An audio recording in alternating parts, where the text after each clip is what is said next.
Hello everyone, this is Balaji. Market எப்படி முடிஞ்சிருக்குன்னு பார்ப்போம்.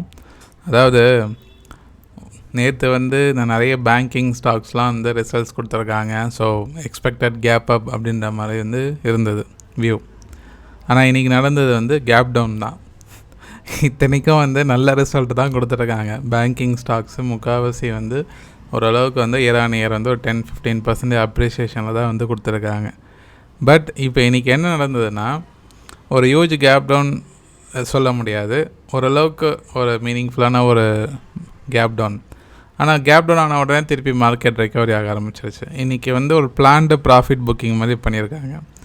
ஒரு சைடு ஐசிஐசிஐ பேங்க் பெரிய லெவலில் முட்டு கொடுத்துருக்கு. ஐசிஐசிஐ பேங்க்கு, இன்னொரு சைடு ரிலையன்ஸ் இண்டஸ்ட்ரீஸு. அதுக்கு ஆப்போசிட்டாக ஹெச்டிஎஃப்சி ஒரு 4% கேப் டவுனு, ஆக்சிஸ் பேங்க் நல்ல ப்ராஃபிட் புக்கிங்கு. ஸோ இது ஒரு மிக்சடாக ரியாக்ட் பண்ண. ஆனால் மிட் கேப் ஸ்மால் கேப்லாம் ஏறி முடிஞ்சிருக்கு. இது பாருங்க எப்படி இருக்குது மார்க்கெட்டு. ஸோ மார்க்கெட் டைனமிக்னு சொல்கிறது இது தான். ஸோ ஐசிஐசிஐ பேங்க் இன்றைக்கி 3% ஹை போயிட்டு அதோட புது உச்சத்தை, அதாவது ஆல் டைம் ஹையை டச் பண்ணிவிட்டு க்ளோசிங் கீழே வச்சுருக்காங்க. ஓகே. ஸோ ஐசிஐசிஐ பேங்க் கூடிய வரையில் அது உடைச்சதுன்னா ஃபோக்கஸ் பண்ணுங்கள். இப்போ வேண்டாம்.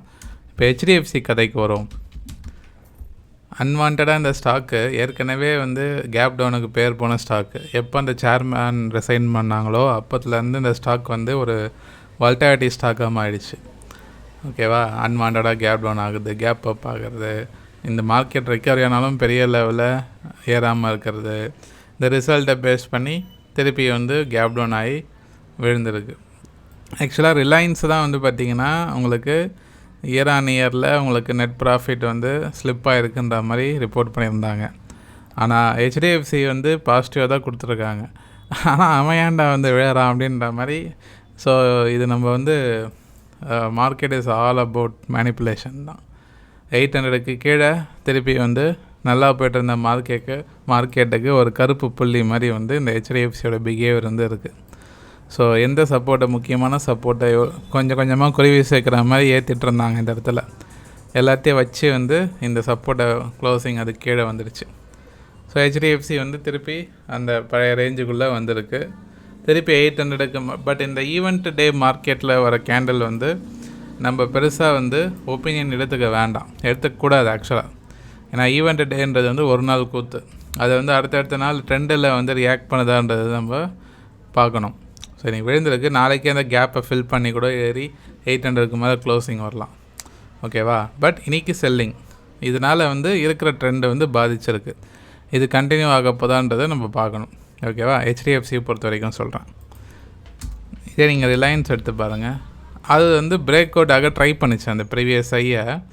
அதுவும் ஸ்லைட்லி கேப் டவுன் தான் ஆச்சு. ஆனால் ஆன உடனே கண்டினியூவாக ரெக்கவரி 1%க்கு மேலே ஹை போயிட்டு 1345 அங்கேருந்து ஒரு ப்ராஃபிட் புக்கிங்கில் அந்த ரேஞ்சுக்குள்ளே தான் க்ளோசிங். பட் கம்பேர் பண்ணும்போது ஒரு பெரிய தாக்கம் இல்லை. ட்ரை பண்ணியிருக்கு, அட்டெம்ப்ட் எடுத்து அந்த ரேஞ்சுக்குள்ளே திருப்பி க்ளோசிங் வச்சுருக்காங்க. எல்லாம் கேப் ஃபில்லிங் மாதிரி தான். பேங்க் நிஃப்டியில் பார்த்திங்கன்னா நேற்று நல்ல ரிக்கவரி. ஆனால் இதுக்கு இன்றைக்கி ஃபுல்லாக கேப் டவுன் ஆகி நேற்று இன்ட்ராடே லோவை பிரேக் பண்ணல. பார்த்திங்கன்னா தெரியும். நேற்று இன்ட்ராடே லோ இதுதான். அந்த ரேஞ்சுக்கு பக்கத்தில் வந்த உடனே மார்க்கெட் ரெக்கவரி ஆக ஆரம்பிச்சிருச்சு. செகண்ட் ஹாஃபில் ரெக்கவரி மோடில் தான் இருந்தது. அந்த கேப் ஃபில்லிங் மோடில் தான் மார்க்கெட்டை இருந்துகிட்டு இருந்தது. ஸோ நீங்கள் கேண்டலாக பார்க்கும்போது பார்த்திங்கன்னா ஒரு சின்ன புல்லிஷ் கேண்டல் மாதிரி தான் தெரியும். பட் கேப் டவுன் ஆகி அதை ஃபில்லாக இருக்குது, அவ்வளோதான். ஃபுல்லாக ஃபில் ஆகலை. இது கண்டினியூ ஆகிறதுக்கும் வாய்ப்பு இருக்குது. இது பார்க்கும்போது எப்படி இருக்குன்னா, திருப்பி அந்த ரேஞ்சுக்குள்ளேயே தான் செக்கிட்டு இருக்கு மார்க்கெட். ரெசிஸ்டன்ஸ் பக்கத்தில் போகும்போது ஒரு எக்ஸ்பெக்டேஷன் இருந்தது. ஆனால் இன்றைக்கி ஒரு மிக்சடாக தான் ரியாக்ட் பண்ணியிருக்கு. விழுந்தால் எல்லாமே விழுந்திருக்கணும்ல, அப்படி இல்லை. ஏறினாலும் எல்லாமே இருக்கணும், அப்படியும் இல்லை. சிலது ஹெவி செல்லிங் பண்ணியிருக்காங்க, சிலது ஹெவி பையிங் பண்ணியிருக்காங்க. அந்த மாதிரி தான் இன்றைக்கி ரியாக்ஷன். அப்போ என்ன ஆகுதுன்னா, மார்க்கெட் விழுந்ததுலேருந்து ரிக்கவரி ஆகி ஒரு மாதிரி இன்டெசிசிவாக தான் க்ளோசிங் வச்சுருக்காங்கன்றது தான் தகவல். ஸோ பேங்க் நிஃப்டி பொறுத்த வரைக்கும் பெரிய சேஞ்ச் இல்லை.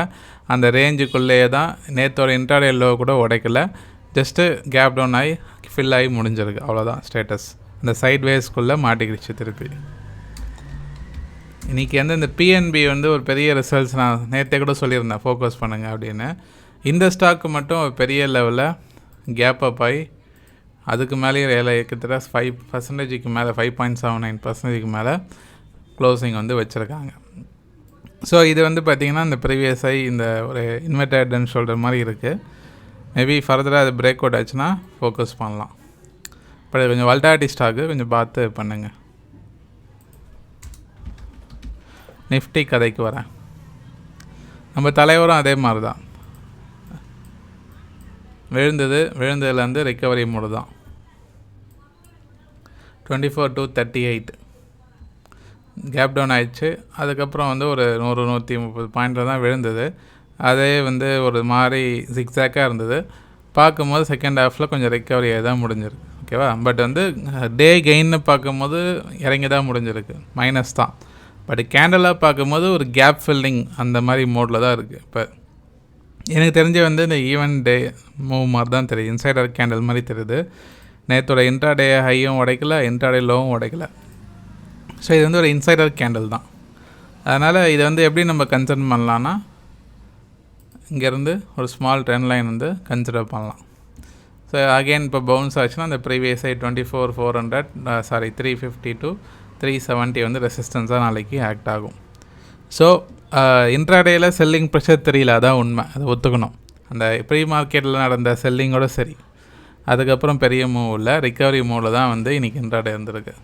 சென்டிமெண்ட்டாகவும் இப்போ டெக்னிக்கலாகவும் எந்த ரிவர்ஸலும் தெரில, சைட்வேஸ்க்குள்ளே மாட்டிக்கிச்சு. திருப்பி வந்து அது அந்த ஹையை உடைக்குதான்றதை நம்ம அடுத்தடுத்த டேஸில் நம்ம வாட்ச் பண்ண வேண்டியிருக்கு.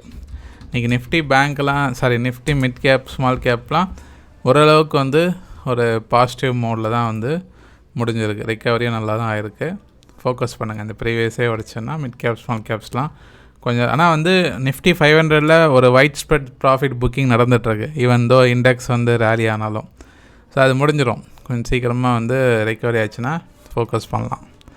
இந்தியா விக்ஸ் எந்த ஸ்டேட்டஸில் இருக்குதுன்னு பார்க்கும்போது, இந்தியா விக்ஸில் பாருங்கள், ஒன்றுமே பெரிய ரியாக்ஷனே இல்லை, 12 தான் இருக்குது, 12.98. ஸோ இது வந்து ஒரு கம்ஃபர்டபுளான ஒரு புல்லிஷ் டெரிட்டரி. இப்போ மார்க்கெட், இந்த குளோபல் மார்க்கெட் கண்டிஷன் எப்படி இருக்குன்றது வந்து பார்ப்போம்.